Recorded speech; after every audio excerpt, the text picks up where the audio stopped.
Hello everybody, Mindy from Quilting Mayhem, and welcome back to another Kona block of the month. We're moving on to August, so lovely pinks, reds, kind of some fuchsias in there.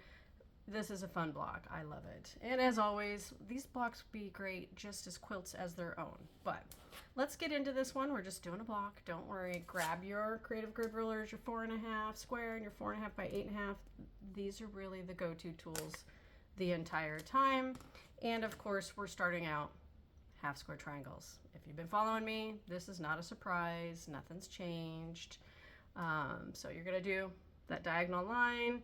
So on either side by 1/4 inch, cut it apart, press, trim. Make sure you're trimming. It's important so that you get a whole bunch of nice, clean looking squares. Now you can press open if you like I do, or you can press to the side. If you press to the side, press to the dark side. We always use the force so that that fabric is not showing through on the white side. Well, if you're using white. If you're using black, doesn't matter, or a darker color, you're always just pressing to the dark.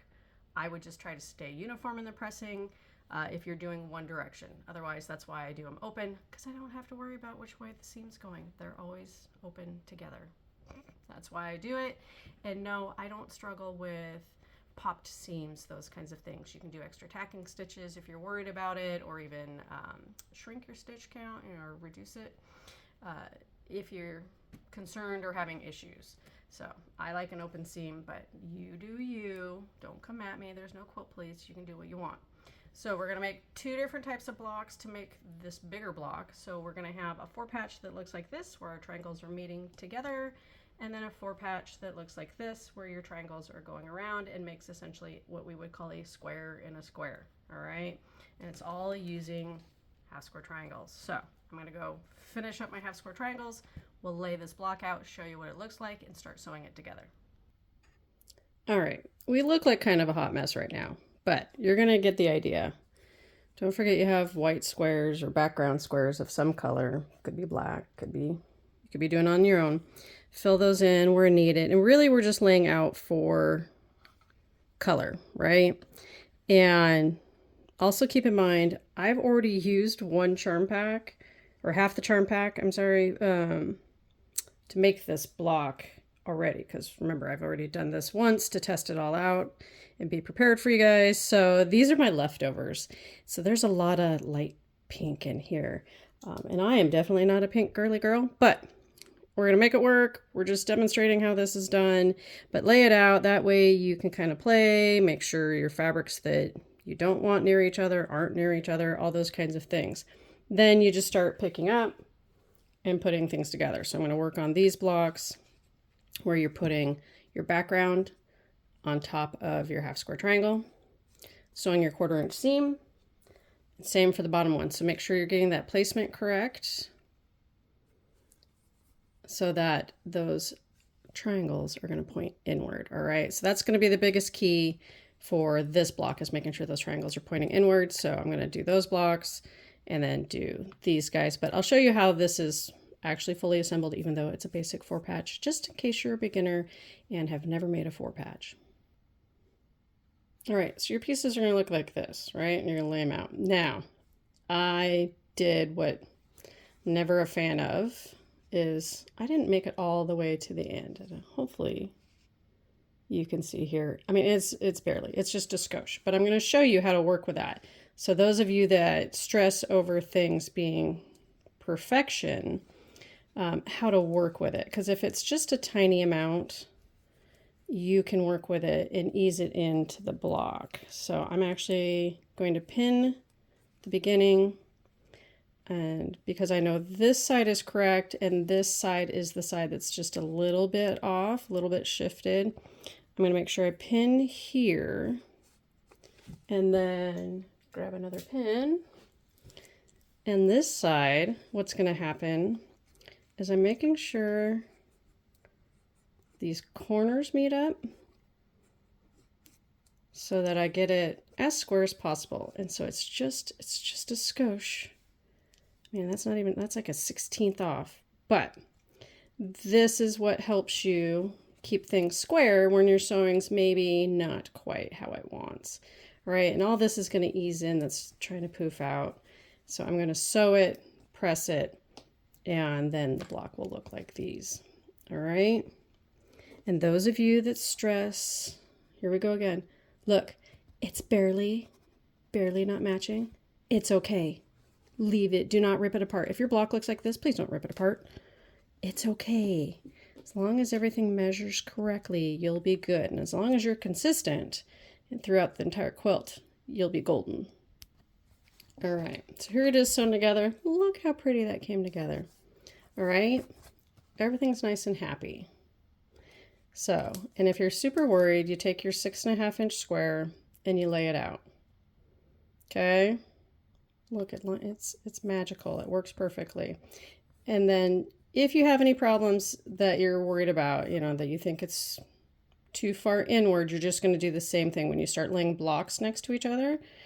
Then you just kind of keep making sure that you adjust versus lining up straight. Because if this block is off inward and you line it up straight, it's going to start pulling the next block. Hopefully that makes sense. Otherwise, you know, you're just making those adjustments for anything that's not quite straight.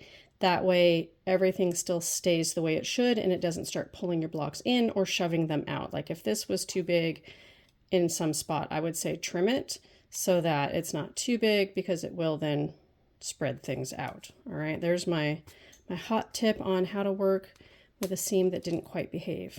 All right, so next we're going to go on to the squares that have these guys. So once again, make sure they're facing outward. We're just going to sew across and across into the square. All right, so I think you guys got it by now, so I'm going to go get these blocks caught up and then I'll show you how to get all your rows together. All right, so 9 blocks done. Now we're putting them together. So you're going to do your rows across and then start putting them together, top to middle, middle to bottom, and you'll be done. So biggest key, match them together, pin here. Now, once again, if you are new, my newbies, I do recommend you pin the beginning and you pin the end, all right? And sometimes if the end, I have to make it work, stretch a little, I will definitely pin it so that I make it to the end zone. Otherwise, same thing, you're going to make sure that everything's nice, straight, even, and you just accept that you're going to be maybe just a little bit off. I always double check where the seam meets to see if that's where my problem child is. Because maybe it's here's not quite where it needs to sit. But otherwise, if you're experienced, just pin the middle so it stays where it belongs. Hold the beginning together, hold the end together, sew your 1/4-inch seam, work your way across, okay? All right, so a reminder, as you go to put these rows together, reference the photo to make sure you have these blocks correct, because of course I didn't. I had one turned and had to fix it. So make sure these squares are coming to the center here. All right, so that these two are going diagonally that way, not in towards the block, because that is not correct, and it doesn't make this outer star design that you want. So now that we've done all that, we grab a bunch of pins, because we're going to match all these seams. All right, there's just no getting around it. A lot of pinning. But you just match each seam nice and pretty, snug them up. However way you've pressed, don't worry. Now, if you're wondering how I got such flat seams, I do love nice flat seams. I am using a wool pressing mat on my ironing board. I don't actually have a real ironing board. I use a rolling kitchen butcher block so that I can move it anywhere I want it. And then I've got the wool mat on top and a piece of muslin on top to keep my wool mat clean. And I use pressing sprays. I actually do a mixture of flatter, best press, and water in my mister bottle. I do have a video on that on our YouTube channel. You can go check that one out also, that explains why I do it, but it's what helps keep my fabric crisp, my seams nice and flat, makes my fabric easy to work with. All right, so we're gonna go sew, and then we'll get the next row on and our block will be done. All right, everybody, we're done. Yay. Look at that. Super cute block.